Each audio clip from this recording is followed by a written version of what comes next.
Hello. Hello. Hello, and welcome to Laughbox.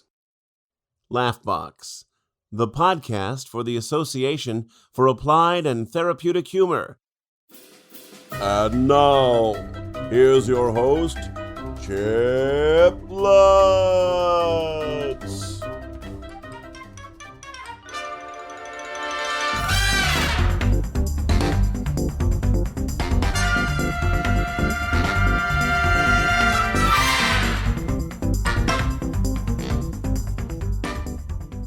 Well, here we are, ready for another awesome episode of Laughbox. I hope the quarantine finds you well, with plenty of toilet paper to get the job done, and plenty of food to sustain you.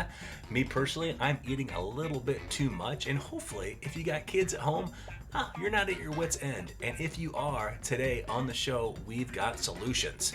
You don't know how to homeschool? Don't worry about it. We brought together at AATH our top minds on how to homeschool with humor, play, how to get the job done, how do you make it fun, how do you keep them interested. I tell you what, I learned a lot. Made me wish I still had kids at home. Okay, I do not wish that. Anyway, I know you're going to get a lot from the conversation, so get a pad, get something to write with, take some notes, because these people have it going on.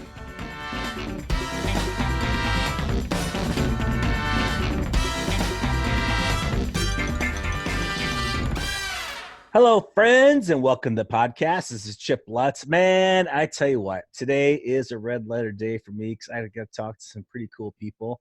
I grew up being educated by teachers. Today I get to talk to some teachers. I'm pretty excited because here's the thing. I mean, a lot of us right now, we got our kids at home. We're trying to figure out what to do with them. Homeschooling, what is that about? I mean, when my kids were all at home Friday night, by Sunday, I was ready for them to go to school. But if they were still home, I'd be thinking, what am I going to do now? So here at ATH, we brought together a rock solid team of rock star teachers to talk about humor and homeschooling. I've got on the line Mary Kay Morrison, educator extraordinaire. There we go. I got Jana Greco. I've got Jennifer Keith. I am super excited to have you all on the show. Welcome, my friends. Thank you. Thank you. Well, thank you for making the time. So I know, like I said, I love my kids, but I usually loved them more when they were someplace else. And so a lot of parents right now, I mean, they're sitting at home. They got to homeschool their kids or some online learning, but even then that could be a little bit dull. So, open up the conversation a little bit. Mary Kay Morrison. So for parents that are kind of stuck here, what are some things, in your mind that would be your best advice just to start off with? Thanks, Chip. I'm really happy to be here with all of you. And I know that I've seen a lot of memes and anxiety on Facebook about parents who are home. There's a lot of jokes about suspending their kids during the first day of school, those kinds of things. So I know there's a lot of anxiety. I guess one of the first things that I would love to share with parents is just to relax and have fun with your kids. This is an extraordinary time in your lives where you actually get to be with your kids and do some fun stuff and enjoy some stress-free time with them. A lot of times our lives get so busy that we want to do fun things with our kids and we just really don't have the time. So be gentle with yourself and think of ways that you can play and have some realistic expectations about what you can really achieve at home with your kids. It's going to be a few months, maybe even, and we don't know for sure, but they will catch up, I promise you, with the regular schoolwork at some point. But now I think is an awesome time to actually do some hands-on learning at home and just really play and have fun with them. Well, I like everything you just said there on play and have fun. However, I know that I'm a structure guy. I think a lot of people are structure people. Throwing it out, I'll just roll around over to Jennifer because I know that, you've got a great background as well. I mean, how important is structure in the homeschooling environment? I mean, what does that look like? Well, what most of the places are trying, and what most schools are trying to say right now is it's not a 6 to 8 hour day. Our kids are used to that, and it's just trying to get 2 to 3 hours. So even if we wanted a structure like school, it's not going to work the same way. That's to enable people who are working from home to actually work.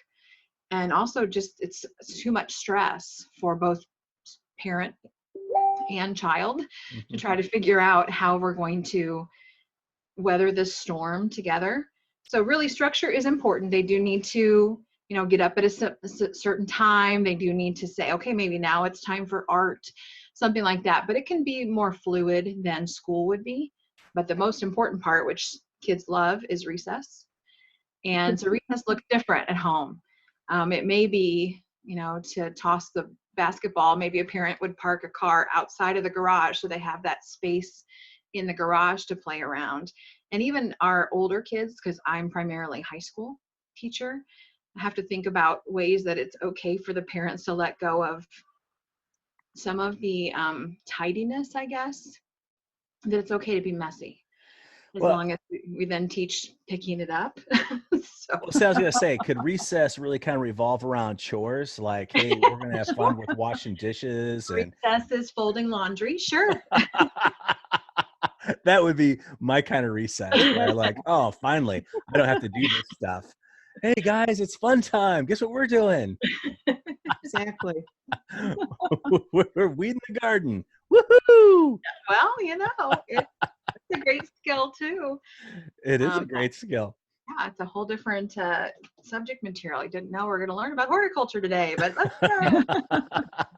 Oh, great ideas, Jennifer. Yeah, I like that because I know that even though they push against it, kids really do need structure. I mean, all of us need a little bit of structure, and I like that you brought out that it's not going to be like a regular school day where it's 8 hours, because you think of how much time you spend. Don't really, we're in school, you might be there that whole time, but you're not really in the books that whole time. There's some other things you can intersperse throughout there. So we'll just round robin a little bit more. So looking, I'll shift rudder here a little bit and looking at activities and incorporating humor and play, and we'll roll over to Jana a little bit on some of the things that maybe resources or things you can do, because like for me, I'm always thinking I don't know what to do, because what's fun to me isn't going to be fun to my kids. Okay, Chip, first of all, thank you for having me, and it's really nice hearing your voice, by the way. I haven't heard that voice in a long time. So I would say, kind of mix, kind of have a good blend or a good balance of, learning, and, learning can be fun, right? And other things that you can do just for fun, but that might incorporate learning without the children really realizing they're in the middle of learning something. So, I would ask parents to just go to their school resources page, maybe on their website or their teacher website. I know that we offer a lot of things, MobyMax, SumDog, Raz Kids, Pebble Go, blah, blah, blah, the list goes on. And we've also given parents other free academic sites at our school and our district. And, but, I would always say to parents, please don't have your child online all day, or even online for hours at a time. Maybe have your child online learning something academically for like a half an hour, and then go to something else. Get up, move, play a game. You can even actually teach your child through board games, especially like I teach elementary school. So games like Uno and Bingo and Dominoes and Connect Four, they do things like reinforce numbers and, hone in on listening skills and memory skills, and like Connect Four forces kids to play out moves and shapes the critical thinking, but they're playing and they're having fun. Also just this is a time where everybody seems to be real stressed. Mm-hmm. So I also there's an app called Calm, and this app is offering free resources on like mindful meditation, which might be great for the parents, but also there are a bunch of videos for the children as well. So, and they have really cute little names like Heart Less Heavy and Worry and Deep Sleep and Fear and stuff like that. You just pick on what you're feeling. I would definitely give my kids the Deep Sleep one. Yeah. Yeah. So, just kind of mixing it up, I guess. And not, like you said, Jennifer and Chip and Mary Kay, not taking life so seriously at this point, learning, but having that flexibility, even though we're trying to keep a daily schedule, but things happen. That's so funny. I was thinking when you were talking, especially for K-5, my granddaughter was over the other day, and I was trying to get her to just have fun, but she had some workbooks, and she was just like, she was tearing through them. Like, and this is what she said. She's like, "Well, when we go back to school, I'm not going to take a toy for show and tell. I'm going to take these books because everybody's going to know what I did." And I was just like, "Who the hell are you, child? You're not related to me." I mean, she was just like so serious about her stuff. But I think that, and I'll throw this out to anybody who wants to answer. I think for, some of maybe your middle schoolers and your high schoolers, there might be that stress of, I'm going to be falling behind. I'm on a certain track. I've got these things that I'm going to be missing out on. I'm not going to be learning what I should be learning. How do we deal with, what are some activity, I would say play activities, humor activities that we can do to kind of like, alleviate that. I mean, obviously as parents, you say, it's all going to be okay. And kids don't realize till they're in the 20s that their parents actually know something. So how do you alleviate some of that? Well, go ahead. Jennifer's the expert on middle school and high school, but I did talk to my daughter who teaches 7th grade science this week. And she's been doing some at-home activities with her own kids that are that age. And one really fun thing she did was have her daughter create a cell structure using brownies. She baked brownies, and then she created the way the cell looks on top of it and identified all of the parts, and then they were going to have that for dinner that night. So I also love the idea that Jana brought up about board games, and games can teach a ton of things.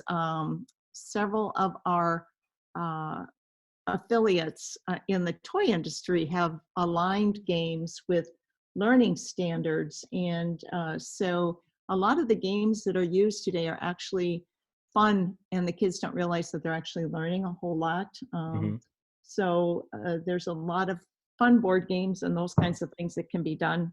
And back to the chores, when we're cooking and doing carpentry and those kinds of things, there's a lot of math skills involved. And I think I'd like Jennifer's ideas on middle school and high school too, because she's not only got kids at home, but she's been a teacher for many, many years in that area. So go, Jennifer.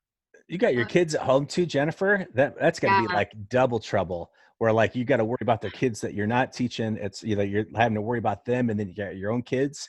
So how are you coping? I mean, can you teach with vodka? Well, I don't drink, but I've thought about starting. Like, everybody finds a new hobby, and so I've thought about it. But I'm still waiting for the liquor stores to deliver, I guess. But some things so I have a 4th grader and I have a 9th grader. So my 9th grader, who is just into high school and so excited about the friends, like she's not upset that the schoolwork isn't, that she's my introvert. So she's not so upset that she's not going to school necessarily. But she's already like, I won't have this spring experience. And she just finished Scholastic Bowl and they had to cut the season short. And so things like that definitely were affecting in our home, because I also have a basketballer that didn't get to finish her season, and I'm on the school board. And so our school was going to sectionals, and then they canceled everything for, forever. The season's done. And that there's loss. There's some grieving to be allowed. And so I was really focusing more that first week for high school, and my middle school for home and away was just on the emotional, just looking at, okay, the resilience skills that I've already known are lacking in the high school group of students over the 20 years I taught. And it's just, okay, what can we do to make sure we're still staying well? And a lot of that was related to humor. All right, this is not a funny situation, but where can we see some funny things? And where can we create? And that's the biggest part for us, is we're makers. So I said, a craft store nearby is doing curbside pickup. So I said to my girls, pick something that you want. Find something within this price range, because I know my girls will be like, oh, I'll take the world. Exactly. But here, find something in this price range. And so my extrovert that's really creative, that doesn't need to have everything in a box, she wants just the markers and the crayons and that stuff. My 9th grader is very much like follows the directions specifically on the Lego kind of thing. It has to be exactly. So she wanted a kit to kind of put together. So she's doing a paint by number kind of kit. So, but I knew both of them needed such different things that it was like, okay, find something for you that's going to work for you. I needed something different too. So I'm a foodie.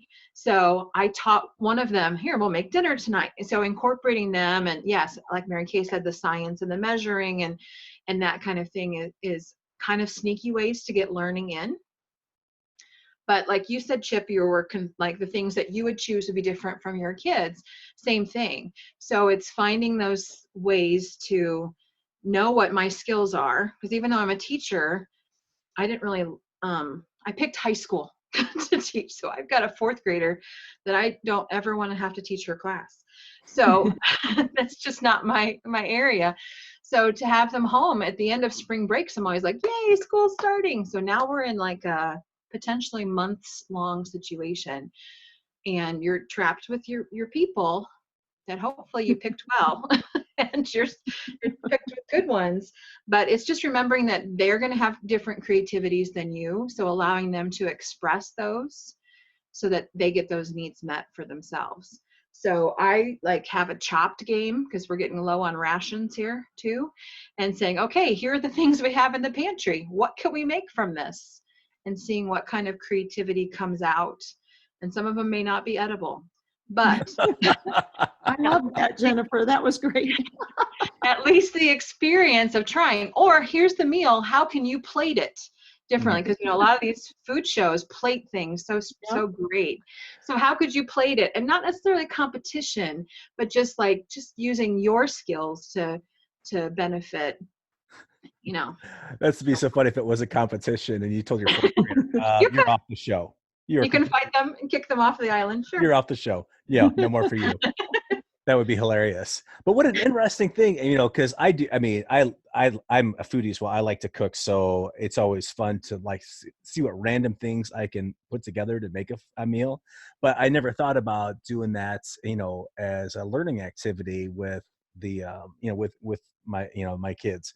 What can we put together here? And then thinking about those different things that we could incorporate, whether it was, math-wise measuring, or if it was a certain type of food, you could look at the history aspect of it, make it a more of an integrated learning event. Sure. Or make a commercial. Commercial for it. Try to sell it. Yeah. Well, I would think that would be a fun thing as well too, as far as like, if you had something you were doing like that, where maybe you videoed it and it would be something that they might want to share with their friends. Obviously, my kids never want me to put anything on social media unless they approve it. Right. But they're on social media all the time. And so I'm looking at my teenager, and she's in her room making TikTok videos. So it's not that she's not creating, she just doesn't want my help. And that's okay. But because I made my own TikTok. So now we're competing. No, I'm kidding. Interesting.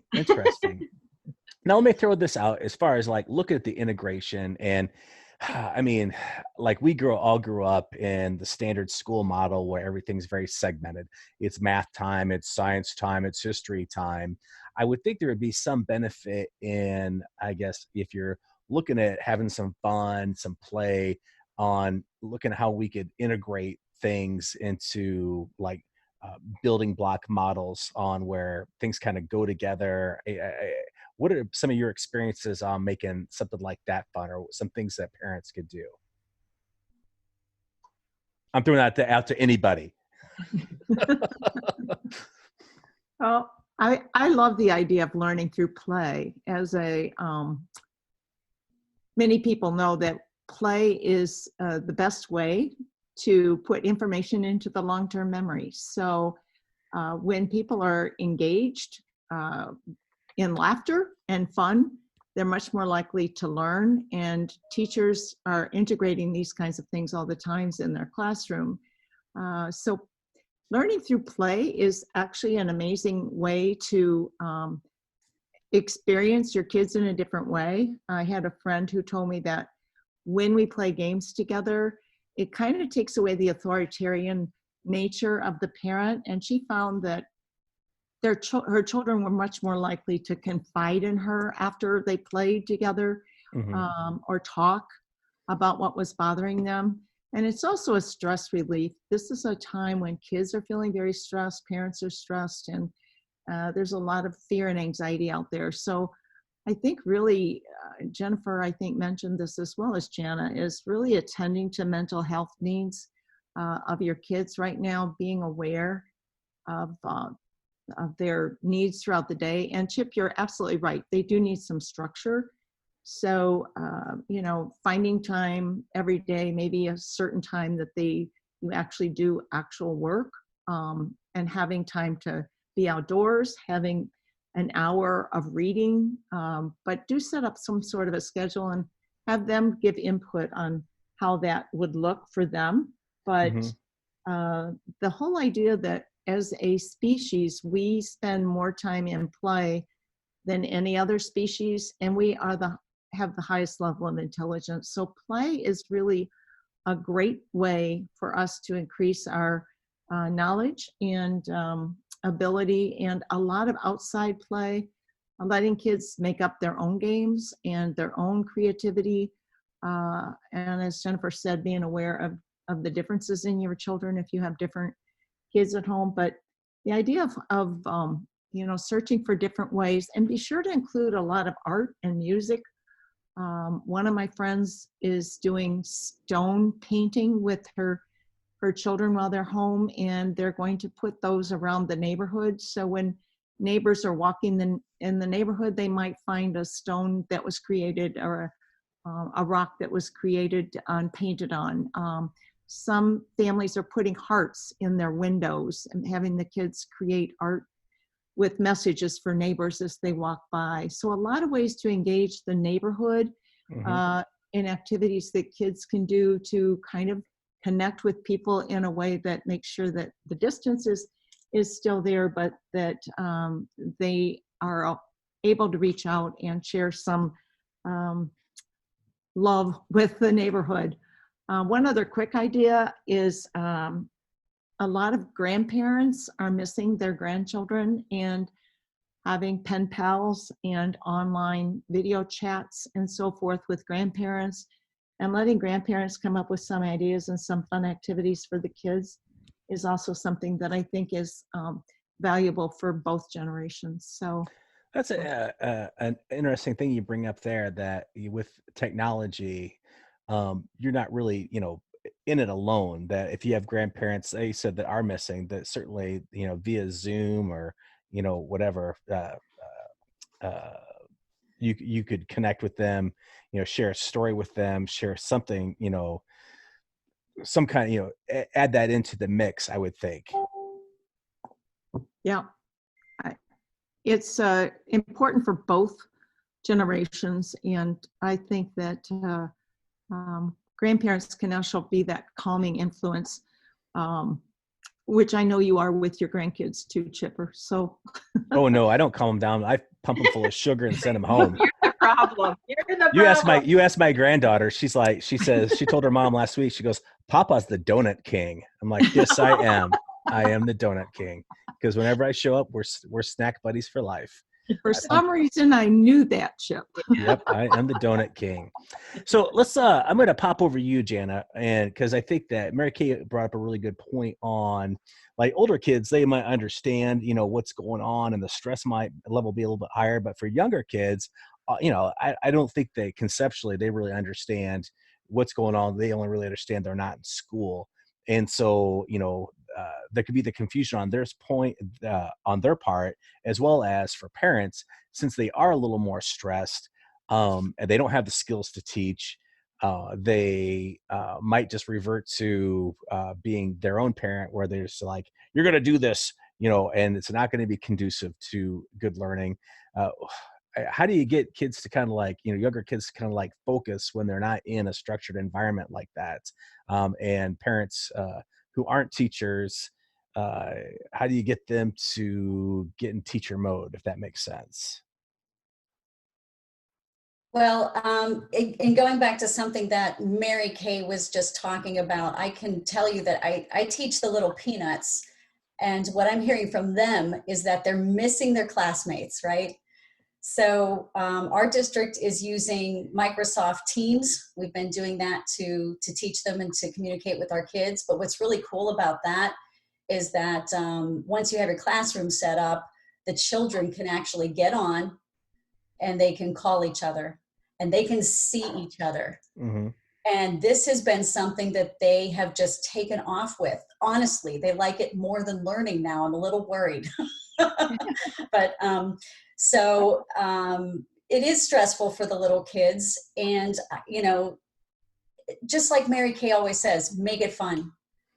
Even in school, when I'm teaching, I make it fun.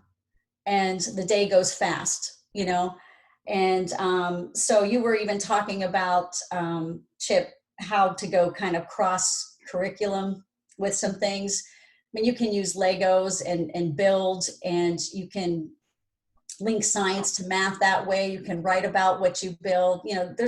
There's definitely ways to work smarter and maybe not put in quite as many hours as you would otherwise. Mm-hmm. But, there are ways to just joke with kids, and that is commensurate with how old they are too, what their age. The jokes for little kids would be much different than the jokes that Jennifer would use with her kids, the kidding around. But I just think if you have it set up that you have fun and you are teaching with that kind of, attitude, that the kids will just eat that all up. So I hear you saying is that, your attitude and how you approach it is really the most important thing when you're entering into any kind of learning environment. Right. And sometimes you can use psychology. Like I had my nieces over the other day, and Chip, I'm going to level with you. I'm a little bit anal retentive at home. I live by myself and my house is spotless. And so my little nieces came over, and before I knew it, there were toys all over the place, bedrooms, kitchen, living room, everywhere. And so I just took that moment that I was like, oh my God, what am I going to do? And just turned it into, hey, Katie, Kylie, how many toys are there in this house all over the floor, do you think? Let's make a good guess. And that's, kind of practicing estimation. And then I talked to them about making a good guess and a smart guess and blah, blah, blah. And they did. Okay, now let's pick them up and count them so we know for sure. Just stupid things like that. That's a Jedi mind trick right there. Right. So Awesome. that sounds like something my ex-wife used to do to me all the time. Those Jedi mind tricks. So that's a good, but that's a really easy application on, getting what I don't say getting what you want, but, using your estimation skills, math, but, make it a little more fun as well. And learning, get yourself to relax. Like, I thought you were going to say you made them do the deep sleep meditation at that time. Because that's what I would have done. Hey, I got this great app. Let's do this right now. It's going to be so much fun. Yeah. If that didn't work, I would have given some Benadryl. Can't drug them every day. So let's just talk a little bit more about play and humor and some other applications you've seen. I know we've heard some really good suggestions so far, but what are some maybe some resources or some other things that any one of you have, you've seen people using or doing? Because I think about myself. I've obviously I've worked in adult education. I know all about that, but I couldn't imagine You know, like when my grandkids are over for the day, it's like trying to get them focused, or and middle schoolers, don't even get me started on that. I didn't even like my own kids when they were middle schoolers. So yeah, I couldn't imagine being stuck in a house with them for weeks on end. Wow, that'd be a little slice of hell. I'd want to get coronavirus. So The structure, I think the structure is great. And then I also think, like Mary Kay had said, that there's when they have ownership. So if they get to say, so if you have that structure and at 10 a.m. they get 30 minutes of, they get to do whatever they want, or they get to choose the activity that the whole, because many families that I know have kids from first to 12th grade. So they've got several different grades that they're trying to, and you can't get the whole family to agree. So maybe the youngest gets to choose first and everybody has to do that activity. So for like, Candyland, when they're first learning, they may not even get the rules. So we find it, because it's the 9,000th time of playing Monopoly, that we're getting bored with that. So, okay, at each turn, if you roll doubles, you get to make a new rule. That's not, and so just being a little bit, and who knows what they'll come up with. right. But maybe it only works until the next person rolls a double or whatever's fun in that. And then you find, like, if it's spin around 4 times every time you get a 6 or whatever is the crazy thing they come up with, if it has an ending point too, like it only works until the next person rolls a double, then they get to decide the rule or whatever is that little tricky thing that they can. So then it's silly because of course, if they're going to torture their siblings with whatever they come up with. And so that's kind of a way that even your older kids will play nicer with the younger kids, I guess, on that. But I also find that there's really great online resources. So what's happened with this crisis is everyone's jumped online to provide wonderful things for free. So you've got authors who are reading their books or allowing them to be on Audible for free. Or you've got artists that are going on and showing you how they, from a Bob Ross illustration of this is how you do my painting to, I'm trying to think of his last name, but Mo, he does the Elephant and Piggy books for the little kids. I think it's Williams or something like that. He's doing a lunchtime with Mo, so he's illustrating. And so from a variety, you've got Broadway stars who are doing live lunches and things like that. So what's really come out of this, I think that's awesome, is that all these people are trying really quickly to create content that then can be shared. So maybe an activity would be, hey, what could you create? What could you teach that you know how to do? So similar to, like, we talked about making a commercial for whatever they made from Chopped, good luck. But just to say, hey, what could you teach? Then you're talking public speaking skills. You're talking, can you look at the camera and give that eye contact, which is so important that our 2020 kids maybe aren't getting a lot of. So some really just neat ideas around that. But there's great online resources just for whatever you want. And I would think in coupling a few things that you said there together, that if you do have a span of ages in the house, that asking your older kids, hey, how do you want to get involved in teaching your younger, brother or sister this, or that might, I would think that might be a value where they're having to do a little more research, because as well as I do that the more you research, when you teach, you really have to research things, and it better than you would have learned it in class anyway.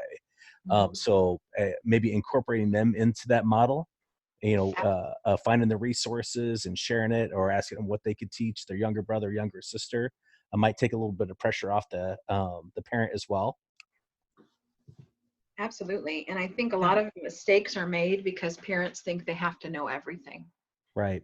And you don't. Absolutely. You don't. And that's a mistake parents make. It's a mistake teachers make when they go on and like, I have to be the sage on stage. No, you don't have to know everything. And it's okay to say, you know what, we don't know that. Let's look it up. Let's see what we can do. Where will we go find that information?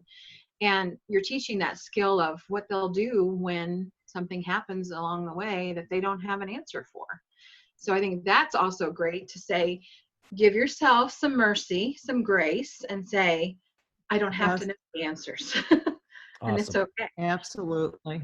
Yeah, grace goes a long way, a long way. Uh,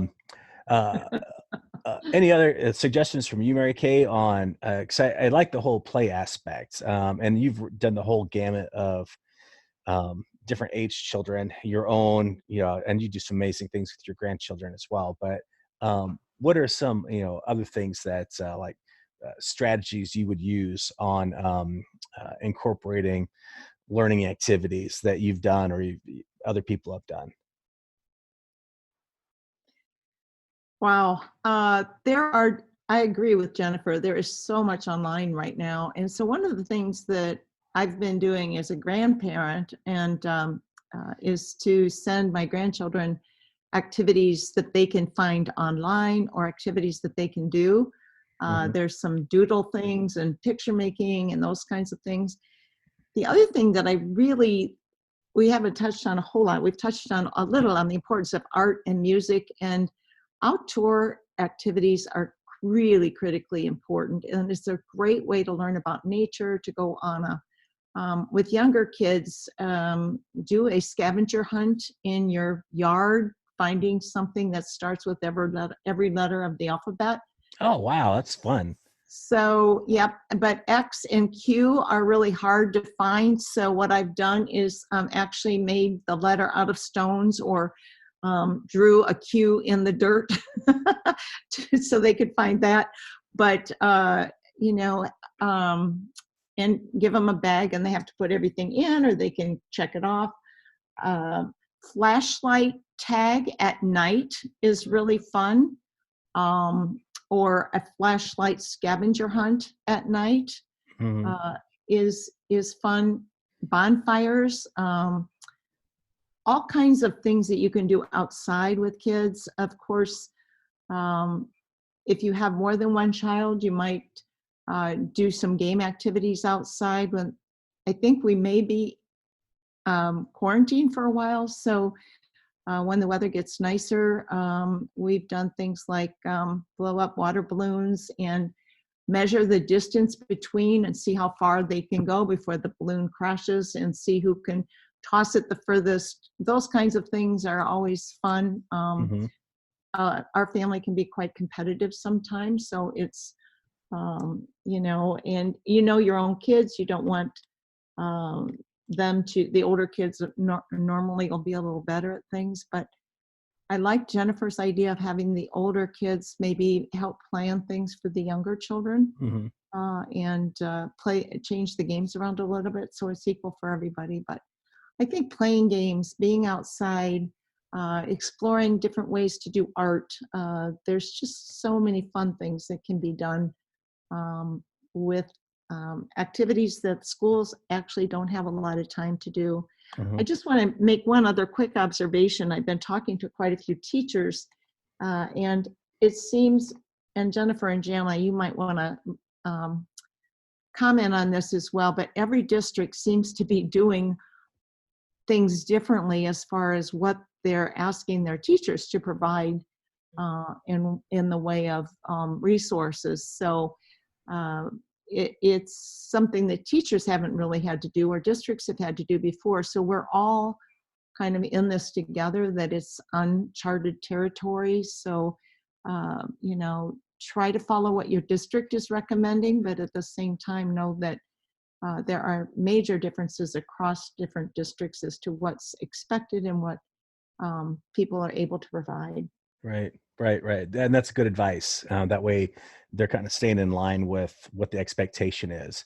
And, I'm going to actually, because my grandkids are coming over tomorrow, so I'm going to use the outdoor activity, but I'm going to couple it with Jana's idea on estimating and counting. So I'm going to ask my grandkids, like, how many piles of dog poop do you think are in the yard? And then I was like, well, let's go through and, we can clean them up and you can count them.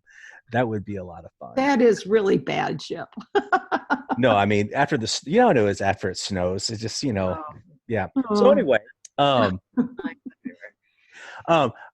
go over to you, Jana, on some other ideas that you've seen, because I know that, especially with younger kids, it can be a little difficult. Any other, things you've been thinking about as we've been talking that would be great for parents to implement in the homeschooling efforts?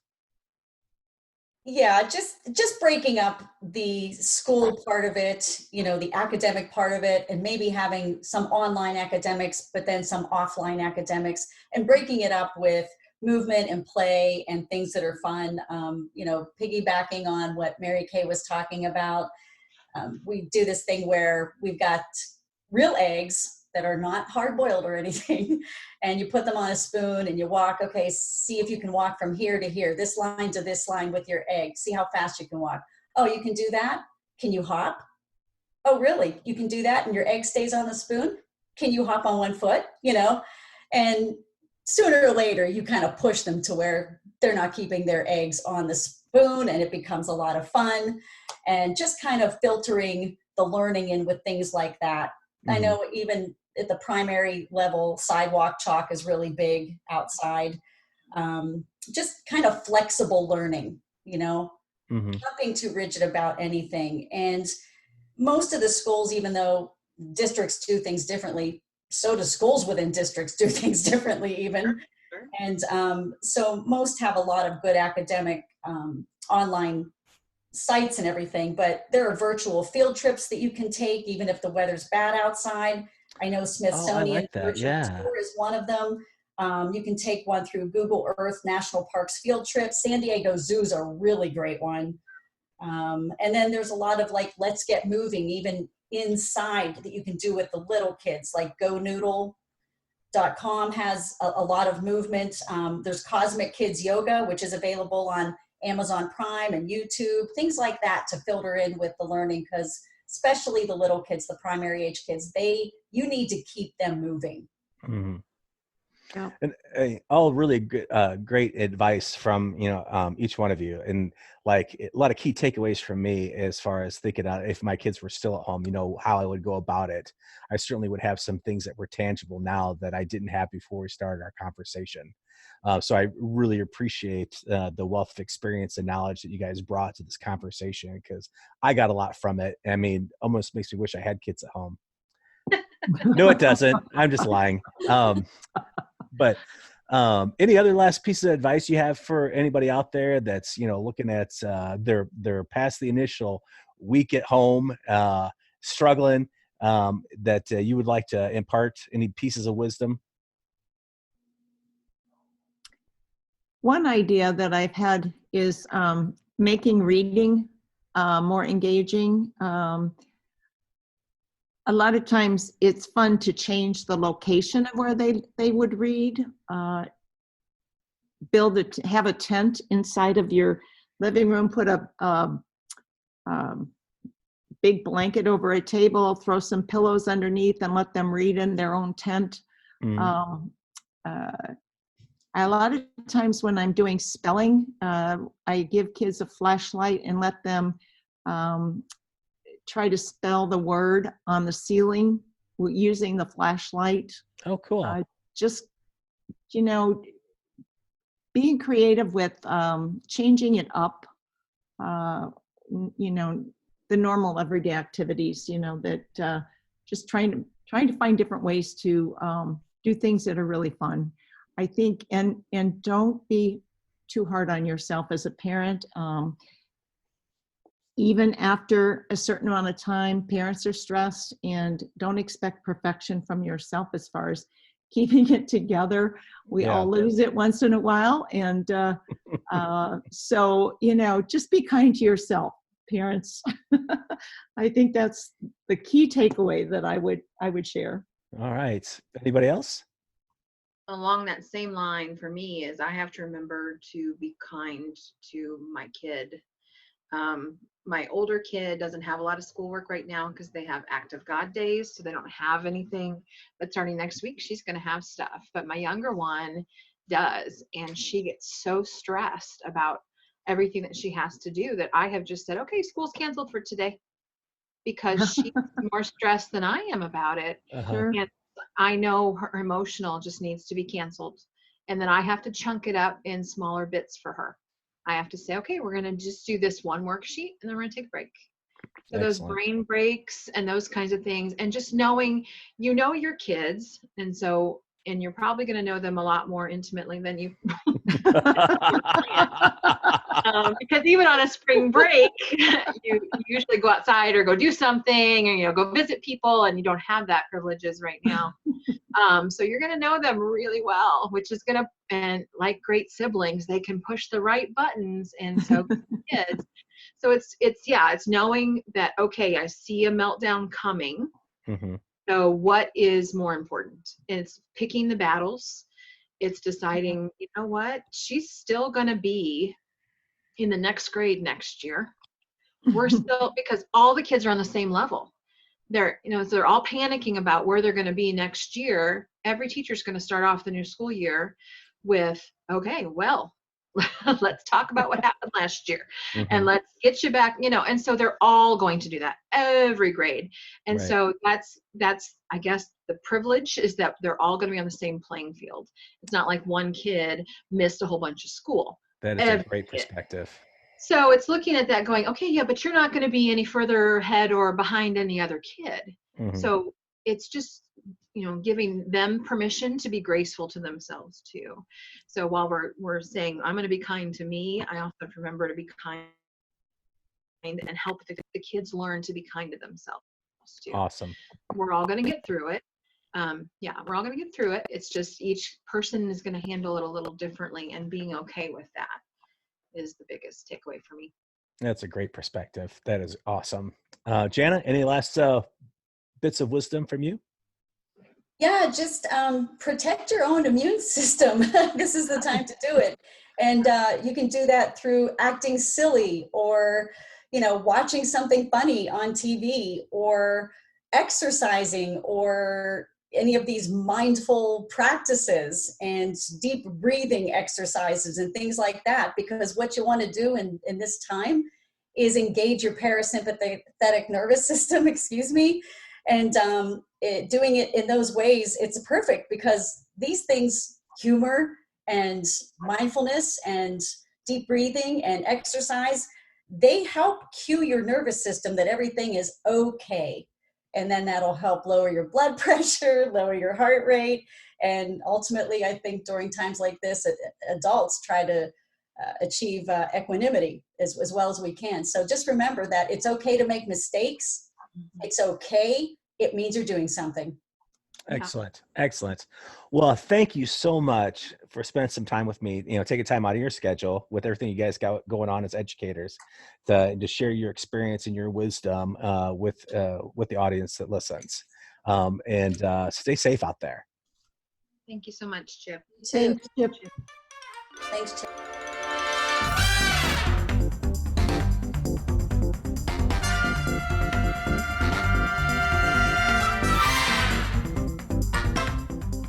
Well, there you go. Hopefully you got as much from that conversation as I did.